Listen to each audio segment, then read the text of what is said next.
हम अगले चैप्टर यानी कि प्रकाश के परावर्तन और अपवर्तन की वीडियो पर। तो चलिए चलते हैं प्रकाश के परावर्तन और अपवर्तन चैप्टर पर। तो पहला प्रश्न आपके स्क्रीन पर आपके सामने है, समतल दर्पण की फोकस दूरी कितनी होती है।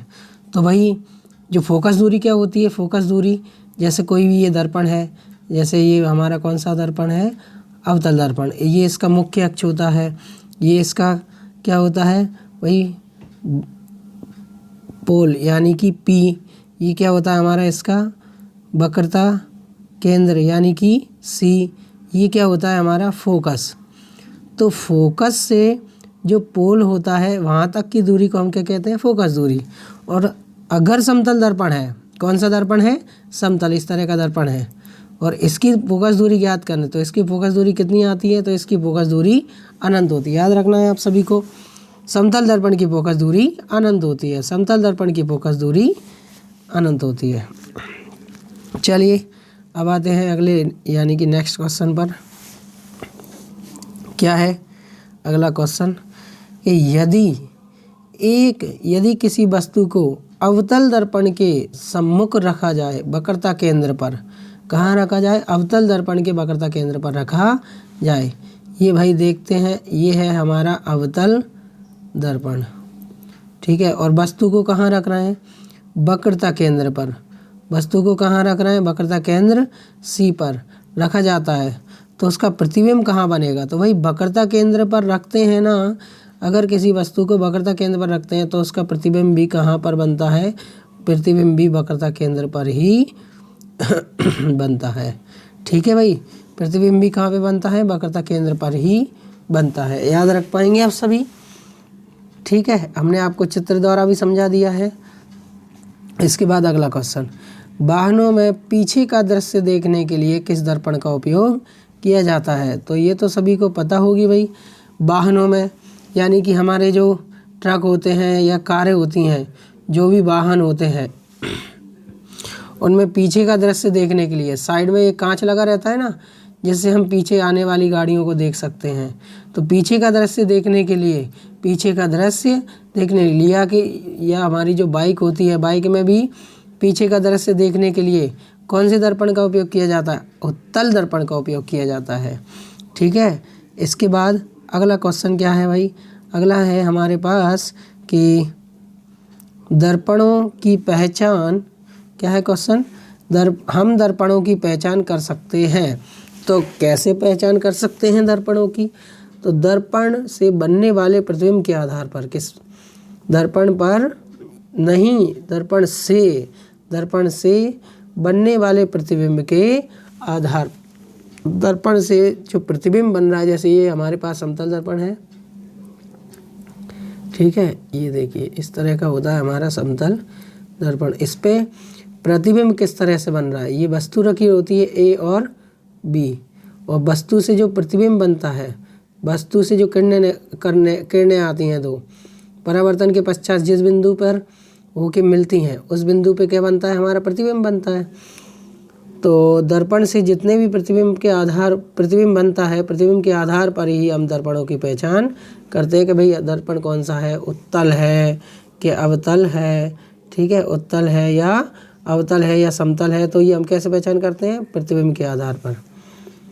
चलिए नेक्स्ट क्वेश्चन पर आते हैं, लेंस की क्षमता का ऐसा ही मात्रक। देखिए भाई लेंस की क्षमता क्या होती है, लेंस की क्षमता P बराबर 1/f, वो भी किसमें, मीटर में। तो मीटर में मापी गई फोकस दूरी के व्युत्क्रम को, व्युत्क्रम मतलब 1/, मीटर में मापी गई फोकस दूरी के व्युत्क्रम को हम क्या कहते हैं, लेंस की क्षमता कहते हैं। और इसका मात्रक, इसका ऐसा ही मात्रक क्या होता है, इसका ऐसा ही मात्रक होता है डाईऑप्टर। इसका ऐसा ही मात्रक क्या होता है, डाईऑप्टर। याद रखेंगे आप सभी, डाईऑप्टर डी से संकेत से प्रदर्शित करते हैं। तो लेंस की क्षमता का ऐसा ही मात्रक क्या होता है कि भाई लेंस की क्षमता, आपको एक बार और समझाते हैं कि लेंस कितना पावरफुल है। कोई सा भी लेंस, अगर अवतल लेंस है या उत्तल लेंस है, कितना पावरफुल है। ये हमारे पास क्या है, अवतल लेंस, और नीचे बीच में ये क्या होता है, बीच में पतला होता है और किनारों पर मोटा होता है। और ये क्या है हमारे पास, उत्तल लेंस, ये बीच में मोटा होता है और किनारों पर पतला होता है। तो लेंस उसकी पावर कितनी है, उसकी क्षमता को किस में नापते हैं, डाईऑप्टर में। किस में नापते हैं भाई, डाईऑप्टर में नापते हैं। चलिए अब आते हैं हम अपने अगले क्वेश्चन पर। तो अगला क्वेश्चन है, एक लेंस की क्षमता 2 डाईऑप्टर है, इसकी फोकस दूरी क्या होगी। अभी निकालते हैं भाई। ये फॉर्मूला बताया था हमने आपको 1/f, p इक्वल टू क्या होता है 1/f। तो उसकी क्षमता कितनी है, 2 डायोप्टर 2 है, तो उसकी फोकस दूरी क्या होगी, उसकी फोकस दूरी हमें निकालना है। तो 1/f, तो f को ऊपर कर देते हैं और 2 को 1/ नीचे 1/2 कर देते हैं। तो इसमें कितना आंसर आ जाएगा, 0.50। कितना आंसर आ जाएगा, f इक्वल टू 2 का डिवाइड करेंगे 1 में, 2 का भाग देंगे 1 में, तो कितना आएगा 0.50। लेकिन इसमें सेंटीमीटर में दिया है तो सेंटीमीटर को चेंज करेंगे तो ये कितना हो जाएगा 50 सेंटीमीटर। ये अभी क्या है, मीटर में आया है आंसर, ठीक है। और इसी को अगर हम चेंज करें तो ये 50 सेंटीमीटर आंसर हो जाएगा सेंटीमीटर में। मीटर से सेंटीमीटर में बदलेंगे तो ये 50 सेंटीमीटर आंसर आ जाएगा। ये रहा हमारा 50 सेंटीमीटर। क्लियर है भाई। अगले क्वेश्चन को देखते हैं। अगला क्वेश्चन क्या कह रहा है आपसे, अगला क्वेश्चन बोलने की कोशिश कर रहा है कि आवर्धन के मान में ऋणात्मक चिन्ह क्या दर्शाता है। आवर्धन के मान में जो ऋणात्मक चिन्ह होता है वो क्या दर्शाता है। देखिए भाई, हम आपको एक बार बता देते हैं अच्छे से कि ये हमारा क्या है, अवतल दर्पण। इसमें ये जो लाइन होती है इसको क्या बोलते हैं, मुख्य अक्ष। इसको क्या बोलते हैं, मुख्य अक्ष, ठीक है। अब इसमें जो यहाँ पर क्या होता है, वक्रता केंद्र C, यहाँ पे क्या होता है फोकस F, यहाँ पे क्या होता है हमारा फोकस F।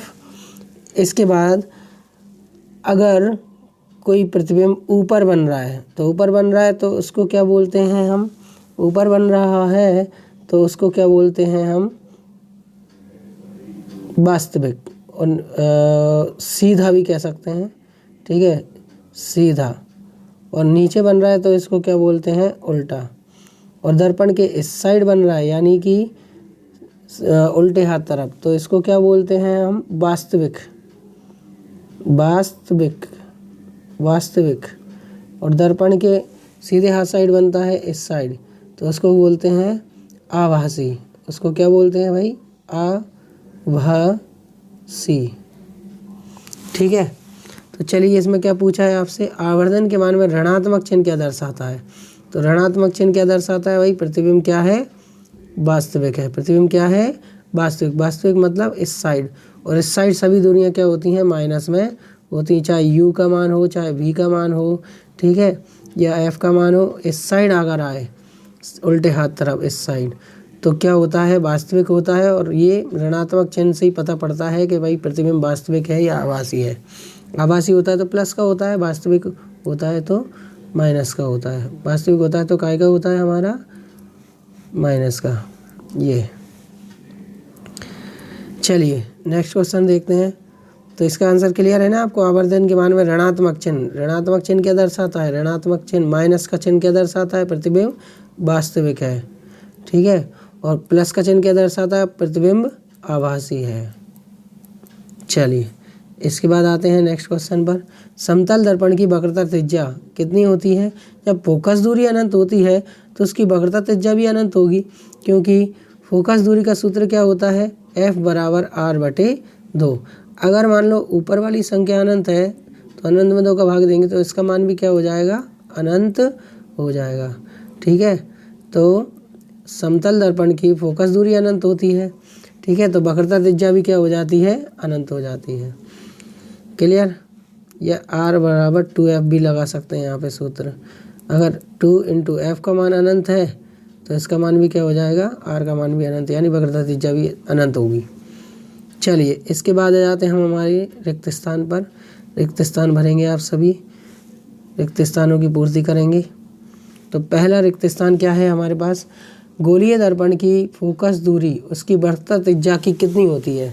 फोकस दूरी उसकी वक्रता त्रिज्या की कितनी होती है, तो भाई फोकस दूरी उसकी वक्रता त्रिज्या की कितनी होती है, आधी, यानी 2 का भाग देते हैं तब जाके निकल के आती है फोकस दूरी। तो फोकस दूरी वक्रता त्रिज्या की आधी होती है, तो इसमें आंसर क्या हो जाएगा, आधी। क्लियर। चलिए इसके बाद आते हैं नेक्स्ट क्वेश्चन, यानी कि पहले का आंसर क्या है हमारा आदि, ये देखिए आपको दिख भी रहे होंगे, आंसर दिखा देते हैं थोड़ा सा आपको। चलिए इसके बाद नेक्स्ट क्वेश्चन क्या है भाई हमारे पास कि जब कोई प्रकाश की किरण सघन से किससे सघन से विरल में जाती है, जैसे ही हमारे पास दो मीडियम है, इसमें नीचे भर रहा है पानी या फिर और ऊपर क्या है हवा, तो हवा में से पानी, ठीक है। अगर प्रकाश की किरण पानी से हवा में जाएगी, पानी से कहाँ जाएगी, हवा में जाएगी, तो ये सीधी ना जाके अविलंब से दूर हट जाएगी।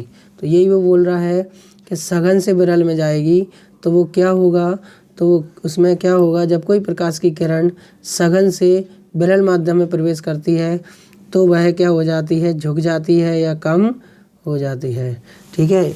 वो क्या हो जाती है, वह अविलंब की ओर झुक जाती है, तो वह क्या हो जाती है, अविलंब की ओर झुक जाती है, इसमें आएगा अभिलंब, ठीक है ना। जब कोई प्रकाश की किरण सघन माध्यम से विरल माध्यम में जाती है तो वह अभिलंब की ओर झुक नहीं जाती है, अभिलंब से दूर हट जाती है। फिर से बता देते हैं आपको, ये देखिए ये हमारे पास क्या है, पानी, ठीक है। पानी एक सघन माध्यम है, पानी क्या है, सघन, और हवा क्या है, विरल। तो यहाँ से किरण पानी से हवा में जाएगी तो ये सीधी ना जाके अविलंब से, ये हमारा अविलंब है, अविलंब से क्या हट जाएगी, दूर हट जाएगी, ठीक है। यही वो बोल रहा था, दूर हट जाती है किससे, अविलंब से। ये अविलंब, खड़े वाले डंडे को अविलंब कहते हैं। चलिए तीसरा पॉइंट, खाली स्थान में प्रतिबिंब वस्तु से छोटा और परंतु उल्टा बनता है। वस्तु से छोटा परंतु उल्टा बनता है, कौन से दर्पण में भाई, याद रखना है आपको, उत्तल दर्पण में। उत्तल दर्पण पे हमेशा प्रतिबिंब कैसा बनता है, वस्तु से छोटा और उल्टा बनता है। उल्टा प्रतिबिंब हमेशा उत्तल दर्पण में ही बनता है, कौन से दर्पण में, उत्तल दर्पण में। आपने देखा होगा ना गाड़ी के कांच में, हमारी जो बाइक है, बाइक के कांच में आपने देखा होगा कि हम चेहरा देखते हैं तो हम कितना छोटा सा चेहरा दिखता है, ठीक है ना। चलिए नेक्स्ट क्वेश्चन कि खाली स्थान लेंस सदैव छोटा, आभासी और सीधा प्रतिबिंब बनाता है। छोटा, आभासी और सीधा प्रतिबिंब कौन बनाता है भाई, छोटा, आभासी और सीधा प्रतिबिंब। अच्छा इससे पहले एक क्वेश्चन और रहेगा हमारा, वाहनों में पीछे का दृश्य देखने के लिए दर्पण का आवर्धन 1 से कितना होना चाहिए, 1 से कम होना चाहिए। 1 से कितना होना चाहिए, 1 से कम होना चाहिए। आवर्धन हमेशा 1 से कम ही होता है। वाहनों में पीछे का दृश्य देखने के लिए दर्पण का आवर्धन कितना होना चाहिए, 1 से कम होना चाहिए। 1 से कम होगा 1, यानी 1 से कम होना चाहिए। चलिए अब आते हैं हम, खाली स्थान लेंस सदैव छोटा, आभासी तथा सीधा प्रतिबिंब बनाता। कौन सा लेंस है भाई, अवतल। अवतल हमेशा कैसा बनाता है, छोटा, आभासी और सीधा। ये देखिए चित्र से माध्यम से बताते हैं आपको कि अगर मान लीजिए ऊपर प्रतिबिंब बन रहा है, तो ऊपर बन रहा है तो इसको क्या बोलेंगे, सीधा, और नीचे बन रहा है तो इसको क्या बोलेंगे, उल्टा। अगर दर्पण के लेफ्ट हैंड साइड है तो इसको क्या बोलेंगे, वास्तविक। इसको क्या बोलते हैं भाई, वास्तविक बोलते हैं, वास्तविक। और दर्पण के इस साइड बनता है तो इसको क्या बोलते हैं, आभासी, ठीक है। चलिए तो ये अवतल दर्पण ही है जो क्या बनाता है, छोटा, आभासी और सीधा प्रतिबिंब बनाता है, सीधा, ठीक है ना, आभासी प्रतिबिंब बनाता है अवतल दर्पण। खाली स्थान दो माध्यमों में प्रकाश की चाल का अनुपात है, तो कौन है भाई, अपवर्तनांक। अपवर्तनांक समझा होगा आपने सभी ने, अपवर्तनांक। अपवर्तनांक ही क्या है, अपवर्तनांक ही दो माध्यमों में प्रकाश की चालों का अनुपात है। दो माध्यमों में प्रकाश की चालों का अनुपात है। दो माध्यमों में प्रकाश की चालों का अनुपात क्या है, अपवर्तनांक। प्रकाश का किसी सतह से टकराकर उसी माध्यम वापस लौटना क्या कहलाता है, प्रकाश का परावर्तन कहलाता है। क्या कहलाता है, प्रकाश का परावर्तन। ये तो परिवर्तन की परिभाषा ही सुनी होगी आपने। प्रकाश का किसी सतह से टकराकर उसी माध्यम में वापस लौट जाना क्या कहलाता है, प्रकाश का परावर्तन। ये बीच में रहता है हमारे पास अविलंब, ठीक है ना। चलिए इसके बाद जैसे कि आपने देखा होगा ना, कांच हम चमकाते हैं, कांच चमकाते हैं तो उसमें जैसे किरण आती टकरा के सामने वाले के फेस पे चली जाती है। चलिए, आपतन कोण का मान सदैव परावर्तन कोण के मान के क्या होता है, बराबर होता है। ये भी हमारा परावर्तन का नियम है, ठीक है। आपतन कोण का मान सदैव परावर्तन कोण के मान के बराबर होता है। क्या होता है भाई, बराबर। चलिए नेक्स्ट क्वेश्चन पर आते हैं कि वस्तुओं को हम किसकी उपस्थिति में देख सकते हैं। ये 2023 में आ चुका है। वस्तुओं को हम किसकी उपस्थिति में देख सकते हैं, सूर्य के प्रकाश की उपस्थिति में देख सकते हैं। वस्तुओं को हम किसकी उपस्थिति में देख सकते हैं, प्रकाश की उपस्थिति में। न्यूटन ने प्रकाश खाली स्थान से बना हुआ माना।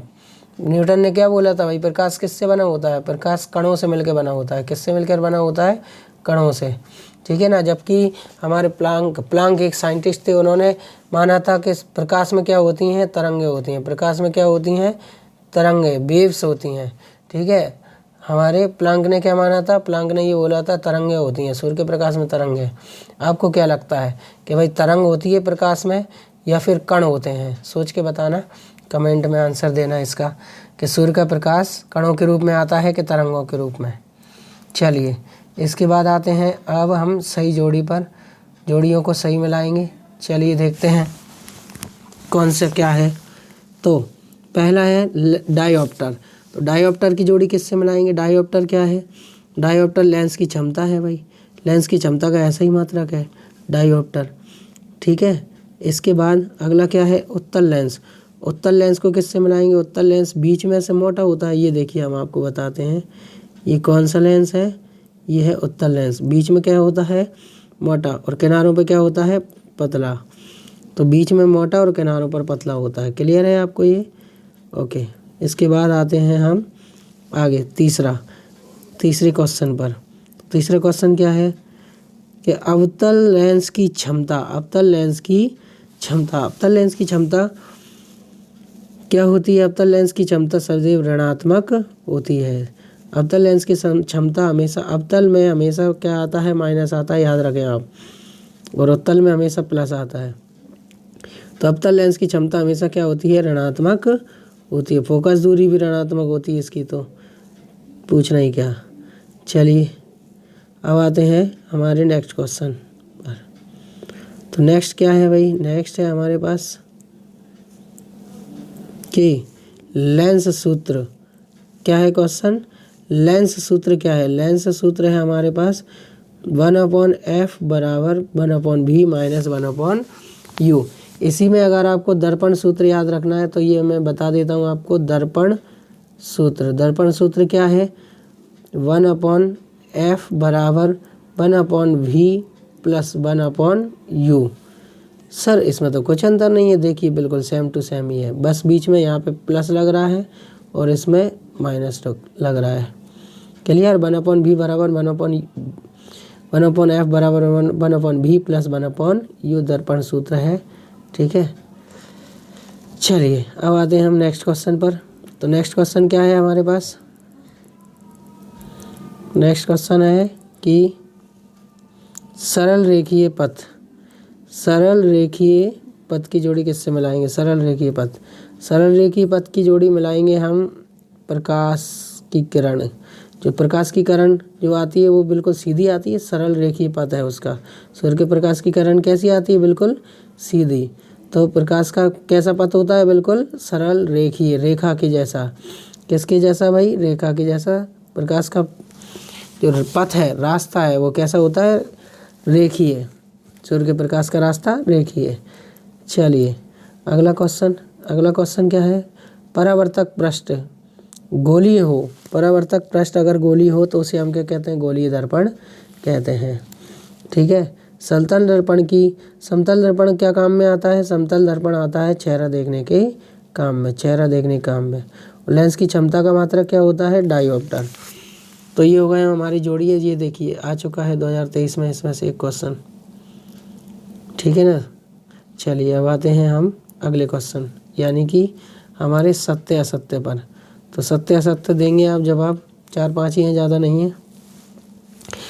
तो पहला सत्य असत्य, वस्तुओं को हम प्रकाश की उपस्थिति में नहीं देख सकते क्या? अरे भाई, तो फिर प्रकाश की उपस्थिति में नहीं देखोगे तो किस में देखोगे? यानी झूठ बोल रहा है ये, प्रकाश की उपस्थिति में नहीं देख। बताओ यार, गजब कर रहा है ये, प्रकाश की उपस्थिति में नहीं देख सकते, गजब। वास्तविक प्रतिबिंब भी का मान धनात्मक होता है, तो भी का मान धनात्मक नहीं होता है। वास्तविक में क्या होता है? माइनस का, और आभासी में होता है प्लस का। तो ठीक है, धनात्मक कब होगा? आभासी में, ठीक है ना। ये तो वास्तविक बोल रहा था, तो वास्तविक में तो किसका रहता है? माइनस का रहता है, प्लस का नहीं रहता है। चलिए, इसके बाद अगला क्वेश्चन क्या है? उत्तल दर्पण की फोकस दूरी धनात्मक और अवतल दर्पण की फोकस दूरी ऋणात्मक होती है। सही है क्या? बिल्कुल सही बात है भाई। अब उत्तल आए तो प्लस और अवतल आए तो माइनस, याद रखना है आपको। अवतल मतलब कुछ भी चीज़ माइनस में होगी, उत्तल मतलब कुछ भी चीज़ प्लस में होगी। कुछ भी चीज़ मतलब फोकस दूरी हो सकती है, वक्रता त्रिज्या हो सकती है, ठीक है। इसके बाद प्रकाश का किसी सतह से टकराकर उसी माध्यम में वापस लौटना प्रकाश का परावर्तन कहलाता है। बिल्कुल सही, करेक्ट आंसर है ये तो इनका, ठीक है भाई। पहला असत्य था, दूसरा भी असत्य था, तीसरा सत्य है, और चौथा भी क्या है हमारा? सत्य है कि प्रकाश का परावर्तन वाला क्वेश्चन है ये। इसके बाद अगला क्वेश्चन क्या है? दाढ़ी बनाने के लिए अवतल दर्पण का उपयोग करते हैं। बिल्कुल करेक्ट, सही करते हैं अवतल दर्पण। कांच का अपवर्तनांक, दाढ़ी बनाने मतलब समझ गए ना, दाढ़ी बनाने में अवतल दर्पण लगा के रखते हैं। वो कौन सा अवतल? जो कैसा होता है? इस तरह का होता है अवतल दर्पण, बीच में थोड़ा सा धंसा हुआ रहता है, ये इस तरह का दिखता है अवतल दर्पण, ठीक है। चलिए, अब आते हैं हम नेक्स्ट क्वेश्चन पर। तो नेक्स्ट क्वेश्चन, यानी कि कांच का अपवर्तनांक 1 से कम होता है? नहीं भाई, 1 से कम नहीं होता, 1 से अधिक होता है वो। चलिए, ये हो गए असत्य असत्य। इसके बाद हम आते हैं एक शब्द में उत्तर पर। तो लास्ट क्वेश्चन हमारे क्या है? रेखीय आवर्धन किसे कहते हैं? एक शब्द में उत्तर देना है आपको। रेखीय आवर्धन, तो दर्पण से परावर्तन के कारण, कोई दर्पण है, ठीक है, अवतल मान लिया है। दर्पण से परावर्तन के कारण बने प्रतिबिंब के आकार का बिंब के आकार से अनुपात, प्रतिबिंब के आकार का बिंब के आकार के साथ अनुपात क्या कहलाता है? रेखीय आवर्धन कहलाता है क्या? बिल्कुल करेक्ट। चलिए, सही बात है पहला। दूसरा क्या पूछा है आपसे? लेंस की क्षमता का सूत्र। लेंस की क्षमता का सूत्र क्या होता है? P बराबर 1/f। क्या होता है भाई फॉर्मूला? P बराबर 1/f। P बराबर 1/f। लेंस की क्षमता मीटर में मापी गई, ये देखिए मीटर में मापी गई फोकस दूरी के व्युत्क्रम को 1/बटे को क्या कहते हैं? लेंस की क्षमता कहते हैं। जिस लेंस की फोकस दूरी 1 मीटर होती है उसकी क्षमता कितनी होगी भाई? फोकस दूरी अगर 1 मीटर है तो उसकी क्षमता यानी पावर का मान ज्ञात करना है। तो वही फॉर्मूला लगा देते हैं, P बराबर 1/f। तो P बराबर क्या हो जाएगा? ये 1/1 हो जाएगा, क्योंकि 1 ही दिया है तो 1 ही होगी क्षमता भी उसकी, ठीक है ना। जिस लेंस की फोकस दूरी 1 है उसकी क्षमता कितनी होगी? 1 डायोप्टर होगी, यानी 1 डायोप्टर हो जाएगी। चलिए, अगले क्वेश्चन पर आते हैं। अवतल दर्पण तथा उत्तल दर्पण किस प्रकार के दर्पण होते हैं? तो अवतल दर्पण तथा उत्तल दर्पण गोलीय प्रकार के दर्पण होते हैं। कौन से तरह के? देखो, ये भाई क्या है हमारा? अवतल दर्पण, ये देखो गोला जैसा है। और ये है, ये क्या है हमारा? ये है उत्तल दर्पण, ये भी गोले का कटा हुआ भाग दिख रहा होगा आप सभी को। एक साइड से ये जो मैं तीर खींच रहा हूँ ये है पॉलिश कर देते हैं इस पे, दर्पणों पे क्या कर देते हैं? पॉलिश। चलिए, इसके बाद अगला क्वेश्चन क्या है कि निरपेक्ष, किसी माध्यम में निरपेक्ष अपवर्तनांक का मान क्या हो सकता है? किसी माध्यम में निरपेक्ष अपवर्तनांक का मान 1 के बराबर या 1 से अधिक हो सकता है। दर्पण सूत्र क्या अभी बताया था आपको? बीच में क्या लगा रहता है? प्लस, ठीक है ना। बीच में क्या लगा रहता है? प्लस लगा रहता है। 1/f बराबर 1/v प्लस 1/u। क्लियर? चलिए, लेंस का सूत्र ये देखो, इन दोनों में क्या डिफरेंस दिख रहा है आपको? 1/f इसमें भी है, इसमें भी है। 1/v इसमें भी है, इसमें भी है। 1/u इसमें भी है, इसमें भी है। बस प्लस और माइनस का क्या दिख रहा होगा आपको? फ़र्क दिख रहा होगा, ठीक है। इसके बाद अगला क्वेश्चन क्या है भाई? अगला और ये लास्ट क्वेश्चन है हमारे कि रेगिस्तान की मरीचिका किसका उदाहरण है? पूर्ण आंतरिक परावर्तन। जैसे हीरा जानते हैं ना सभी, हीरे में पूर्ण आंतरिक परावर्तन होता है। हीरे में क्या होता है? पूर्ण आंतरिक परावर्तन। अंदर ही अंदर, हीरे के अंदर एक बार अगर किरण चली जाती है ना, अंदर ही अंदर घूमती रहती है वो, इस वजह से हीरा चमकता है और कोई कारण नहीं होता है। ठीक है, तो पूर्ण आंतरिक परावर्तन होता है, अंदर ही अंदर परावर्तन होता रहता है उसमें। उस दर्पण का नाम बताइए। अगला क्वेश्चन क्या है भाई कि उस दर्पण का नाम बताइए। किस दर्पण का? उस दर्पण का नाम बताइए जो बिंब का सीधा और आवर्धित प्रतिबिंब बनाता है। सीधा और बिल्कुल बड़ा प्रतिबिंब बनाता है। तो अवतल दर्पण है जो सीधा और आवर्धित प्रतिबिंब बनाता है। चलिए, आपतन कोण का मान। आपतन कोण का, तो आपतन कोण का मान, अभी इसमें ये देखिए आपतन कोण क्या है। आपतन कोण आई है, परावर्तन कोण आर है। दोनों में क्या संबंध होता है? तो आपतन कोण और परावर्तन कोण तो बराबर होते हैं ना, तो कोण आई और कोण आर क्या हो जाएंगे? बराबर हो जाएंगे। कोण आई बराबर कोण आई बराबर क्या लिखेंगे? कोण आर। ठीक है ना, आपतन कोण का मान परावर्तन कोण के मान के बराबर होता है। ये हमारे परावर्तन का नियम है। और ये लास्ट क्वेश्चन क्या है भाई? लास्ट और अंतिम प्रश्न कि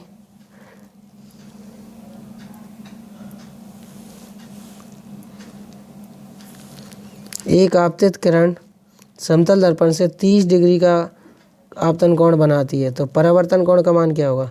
जब 30 डिग्री का आपतन कोण है तो परावर्तन कोण भी 30 डिग्री होगा, क्योंकि आपतन कोण का मान किसके बराबर होता है?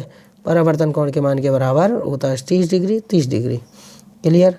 तो चलिए, तो प्यारे बच्चों, आपको समझ में आए होगा आज के हमारे प्रकाश के परावर्तन और अपवर्तन के वस्तुनिष्ठ प्रश्न। ठीक है, तो ये हमारा क्लियर होता है आज का टॉपिक। चलिए, मिलते हैं हमारे अगले चैप्टर की वीडियो में।